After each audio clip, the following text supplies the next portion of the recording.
Hi friends, welcome to స్కైఫ్లేర్ networks. Andhra Pradesh విద్యార్థులకు పెద్ద సంతోషకరమైన సర్దుబాటు ప్రకటించబడింది. గత వైసీపీ పాలనలో వాయిదా పడిన ఫీజు రియంబర్స్మెంట్ బకాయిలను తాత్కాలిక సమ్మేళన ప్రభుత్వం పూర్తిగా క్లియర్ చేసింది.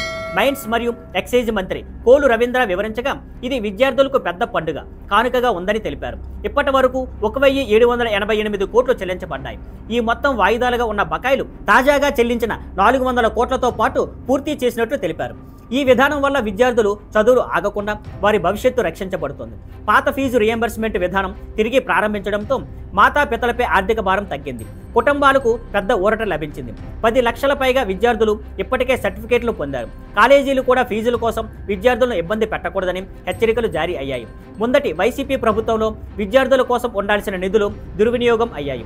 విద్యార్థులు ఇబ్బందులు పడే పరిస్థితులు ఏర్పడ్డాయి. టీడీపీ 2014-2019లో 16 లక్షల విద్యార్థులకు 10,136 కోట్లు ఫీజు రియంబర్స్మెంట్లో ఖర్చు చేసింది. ఇది తక్కువ కాదు. ప్రస్తుతం ప్రభుత్వం విద్యా విధానాల్లో స్వచ్ఛత, పారదర్శకత మరియు నాణ్యత పైన దృష్టి పెట్టింది.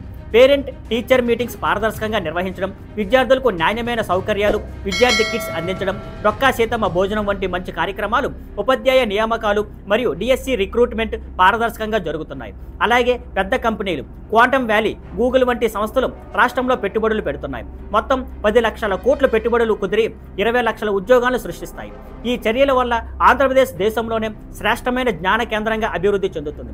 విద్యార్థులు, మాతాపితలు మరియు ప్రజలకు ఇది నమ్మకం, బాధ్యత మరియు ప్రభుత్వం సహకారం అనే సందేశం ఇస్తుంది. ఇలాంటి ప్రత్యేకమైన రాజకీయ అప్డేట్స్ కోసం మా ఛానల్ని ఫాలో అవ్వండి. See you on Skyflare networks. Thank you for watching. Please like, share and subscribe.